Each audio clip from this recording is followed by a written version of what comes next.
Good morning, everyone. In the last class, we have started our fourth lesson of geography, that is maps. In that particular topic, we have discussed how maps are important. In the beginning, we have read about globe, different information we are going to get from the globe regarding the whole country or different countries, regarding the whole world or different countries. पूरे world के बारे में या अलग अलग देशों के बारे में.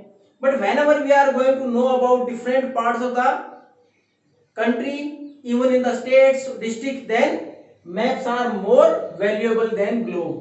अगर हमें ज्यादा डिटेल में जानकारी चाहिए अच्छे से, then we have to get the map than globe. हमें मैप से ज्यादा जानकारी मिल सकती है ग्लोब की बजाय.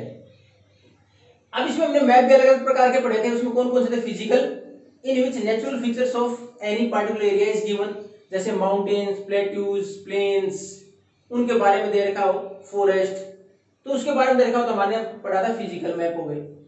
उसके बाद political, which show the boundaries of any country, state और डिस्ट्रिक्ट. कहीं बाउंड्रीज शो कर रखी हो कि इतनी जगह ये भारत है, भारत में स्टेट है, स्टेट में डिस्ट्रिक्ट है, तो क्या हो गया? पॉलिटिकल मैप, जो किसी कंट्रीज की बाउंड्रीज के साथ दिखाया गया हो. अब उसके बाद हमारे पास तीसरा होता है कौन सा? थीमेटिक, जिसमें हमने केवल एक ही चीज पर फोकस कर रखा हो. मैंने उसका एग्जांपल दिया था कि हम हो सकता है कि पार्टिकुलर इंडस्ट्रीज की बात कर रहे हो कि what are the different types of steel and iron steel industries in India. भारत में आयरन और स्टील इंडस्ट्रीज, तो उस पर टॉपिक कहते हैं iron and steel industries in India. तो उसमें केवल वो इंडस्ट्रीज दिखा रखी हो सकता है. दूसरा मैप हमने थीमेटिक मैप बनाया नेशनल हाईवेज इन इंडिया, कि भारत में कितने प्रकार के नेशनल हाईवेज है, कौन सा कहां से कहां तक जाता है, उसका ही केवल हमने मैप ले लिया, तो थीमेटिक मैप है. अब हमारे पास है किसी भी मैप को जानने के लिए what are different major component of a map. किसी मैप की तीन महत्वपूर्ण चीजें कौन कौन सी हैं? वो हमारे पास है डिस्टेंस, कि हमें सबसे पहले तो ये पता होना चाहिए मैप के अंदर जो दिखा रखा है, यानी दो प्लेस दिखा रखे हैं कि दो अलग अलग जगह हैं, उनके बीच में डिस्टेंस कितना है. दूसरा डायरेक्शन, किसी भी जगह पर हमें जाना हो, डायरेक्शन कौन सी, किस तरफ जाना है हमें. उसके अलावा सिंबल, कि कौन सी चीज किस चीज से रिप्रेजेंट की जा रही है. अब देखो डिस्टेंस का मैंने कल भी डिस्कस किया, स्केल, क्योंकि कल हमने तो मैप की डेफिनेशन पढ़ी, तो हमने पढ़ा था a representation of the earth और द पार्ट ऑफ इट, या तो पूरी अर्थ का या फिर उसका कुछ हिस्से का अगर हमको रिप्रेजेंट करते हैं ऑन ए पेपर और ऑन ए फ्लैट सरफेस, किसी फ्लैट सरफेस पर या पेपर पर, विद ए स्केल, एक स्केल के साथ. अब स्केल क्या है? अब स्केल क्या है?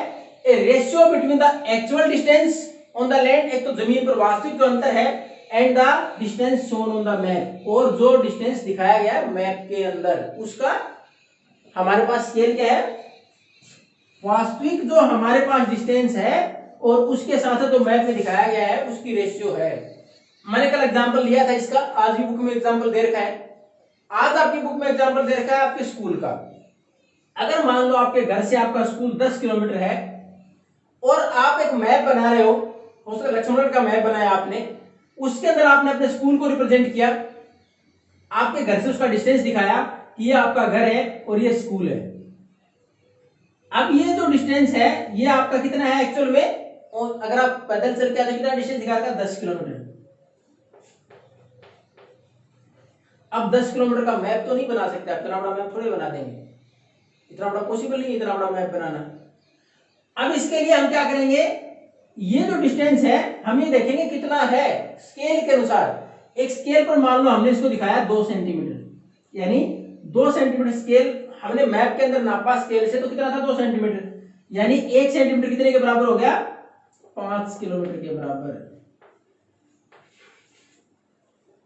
यानी स्केल क्या हुआ इस मैप का? इस मैप का स्केल है 1 centimetre is equal to 5 kilometre. ये होता है स्केल, यानी एक्चुअल डिस्टेंस को मैप में किस प्रकार दर्शाया गया है वो स्केल है. इसी प्रकार दूसरा एग्जांपल मैंने कल जयपुर का दिया था, उसी प्रकार यहां से सिक्कर का ले लें आप, कि लक्ष्मणगढ़ से और सिक्कर एक्चुअल में है 30 किलोमीटर.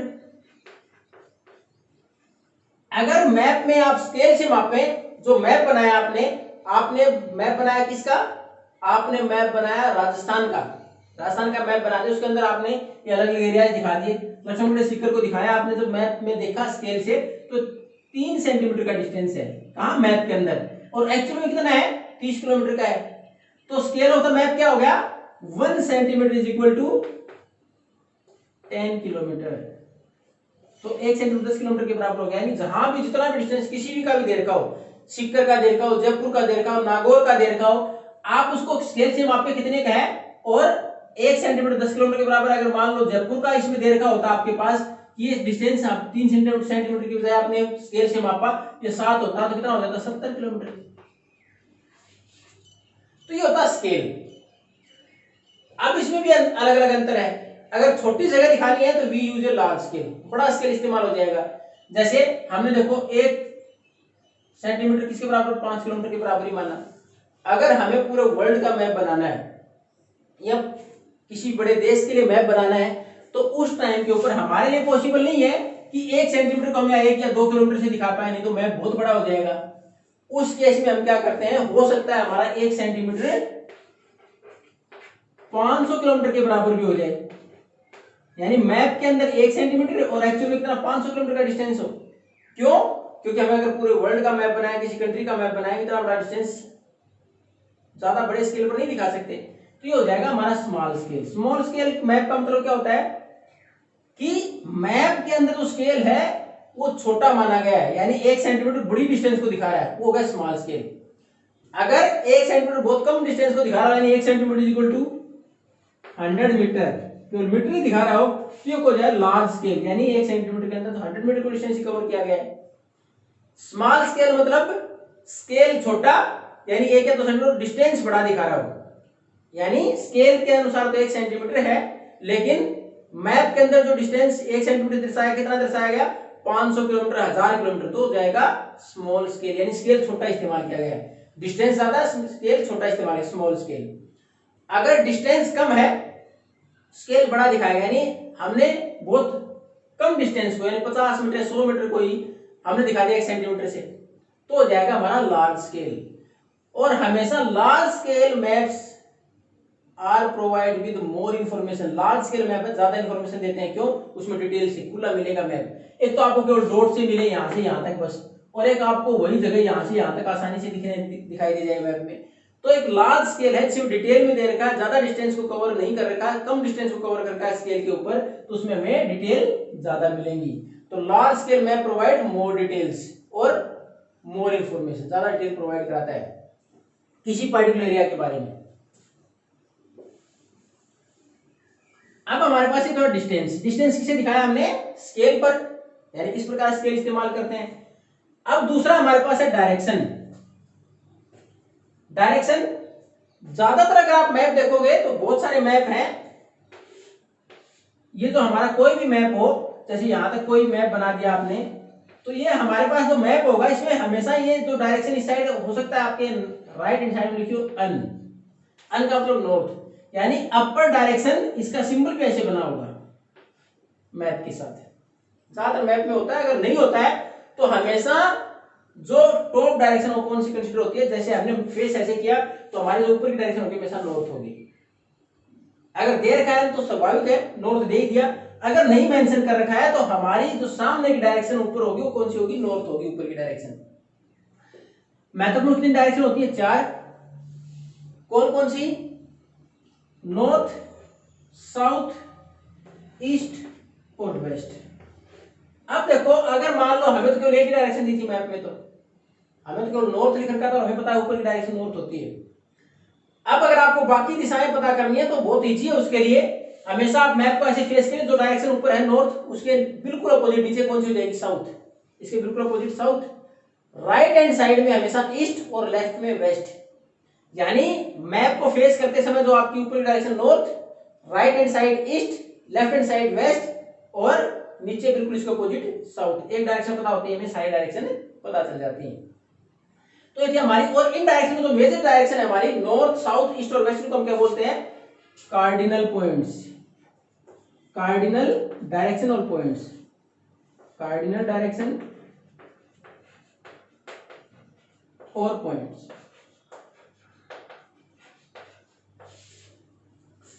अब हमारे पास देखो कई बार एक्यूरेट इंफॉर्मेशन नहीं दे पाते हम, जैसे राजस्थान के बारे में बोले, राजस्थान तो नॉर्थ में है या फिर वेस्ट में है, तो हमें वास्तविक जानकारी नहीं मिल पाएगी। क्यों नहीं मिल पाएगी? अगर एग्जैक्ट वेस्ट की बात करें तो यहाँ तो गुजरात है, राजस्थान तो इससे ऊपर है, लगभग राजस्थान का अगर जो इलाका लगेगा तो यहाँ से लगेगा आसपास, और यहाँ अगर वेस्ट की बात करें, वेस्ट तो यहाँ थी, यहाँ तो गुजरात है।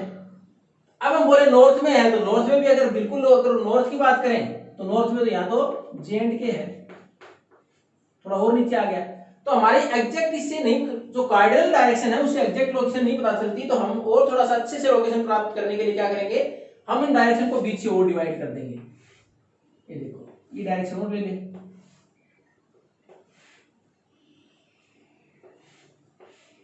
अब देखो ये होती है इंटरमीडिएट डायरेक्शन। इंटरमीडिएट डायरेक्शन कैसे? अब इधर से ऐसे घूम जाए, ये होगी नॉर्थ वेस्ट, ये साउथ वेस्ट, ये साउथ ईस्ट, और ये नॉर्थ ईस्ट। अब यानी हम बेसिक कौन सी लेंगे? बेसिक लेंगे हमारी नॉर्थ और साउथ को। पहले इन दो डायरेक्शन को तो हमने नॉर्थ से जोड़ दिया, नॉर्थ वेस्ट नॉर्थ ईस्ट, और इन यहां लेंगे साउथ से साउथ वेस्ट और साउथ ईस्ट। तो ये कौन सी डायरेक्शन होगी? इंटरमीडिएट डायरेक्शन हो गई है। ये कौन सी डायरेक्शन होगी? इंटरमीडिएट। जो मेथड थी नॉर्थ साउथ ईस्ट और वेस्ट, क्या है? कार्डिनल, और जो बीच की डायरेक्शन है क्या है? ये हमारी इंटरमीडिएट डायरेक्शन, जिससे कि हमें लोकेशन अच्छे से पता चल जाए किसी जगह की, यानी ज्यादा अच्छे से क्लेरिफाई कर पाए हम चीजों को। तो ये थी हमारी डायरेक्शंस। अब डायरेक्शन हम किससे देख सकते हैं? कंपास। अगर हमारे पास कंपास है तो हम डायरेक्शन को अच्छे से ऑब्जर्व कर सकते हैं, क्योंकि compass always shows north south direction. Compass के अंदर जो निडल होगी, a magnetic needle is there, उसके अंदर एक निडल होती है, एक सुई होती है, वो हमेशा किसको, किस दिशा की तरफ होती है? नॉर्थ साउथ को रिप्रेजेंट करती है। नॉर्थ साउथ ऐसी सीधी रहती है वो, यानी जहां भी आप रहेंगे कंपास जहां होगा वो हमेशा वो निडल की साइड होगी नॉर्थ और साउथ स्ट्रेट होगी, उससे बाकी डायरेक्शन पता लगा लें हम। क्यों? नॉर्थ से राइट हैंड साइड में ईस्ट और लेफ्ट में वेस्ट, पता चल जाएंगे डायरेक्शन। तो हम कंपास से डायरेक्शन का पता लगा लेते हैं। तो ये था हमारे पास मैप पे महत्वपूर्ण कंपोनेंट ऑफ मैप में हमने पढ़ा दो। आज कौन कौन से? डिस्टेंस और डायरेक्शन। और नेक्स्ट क्लास में we are going to discuss about symbol and some more things which are made on a rough scale. These are sketch and plan. की कोई योजना बनाना, घर बनाना है, ऐसे डिस्कस कर लिया हमने कि यहाँ हमारा किचन होगा, यहाँ हमारा लैट्रिन बाथरूम होगा, यहाँ हमारा मेन हॉल होगा, यहाँ गेस्ट रूम होगा, वो प्लान कर लीजिए हमने। तो कोई भी रफ चीजें बना लेना, वो एग्जैक्ट स्केल पर नहीं होती, और होती हैं तो लार्ज स्केल पर होती हैं। यानी उसके लिए लार्ज स्केल यानी 1 सेंटीमीटर हम देखें 10 फीट को ही दर्शाता होगा। तो ये हम पढ़ेंगे हमारी नेक्स्ट क्लास में। ये हमने पढ़ा डिस्टेंस जो कि स्केल के द्वारा प्रदर्शित होता है। उसके बाद डायरेक्शन, जो हमारे पास महत्वपूर्ण 4 डायरेक्शन है, north east, north south east और वेस्ट। और अगर कार्डिनल डायरेक्शन की बात करें, कार्डिनल जो इंटरमीडिएट, कार्डिनल तो मेन थी, उसके बाद इंटरमीडिएट थी उनकी बीच की, north east north west, south east south west. Direction पता किसे कर सकते हैं? कंपास से। कंपास से कौन सी होती है? मैग्नेटिक नीडल है, जो हमेशा नॉर्थ साउथ को दर्शाती है। उसके बाद बाकी डायरेक्शन हम पता कर सकते हैं। In the next class we are going to discuss about symbols and the remaining topic of plan and sketch. Thank you and have a nice day.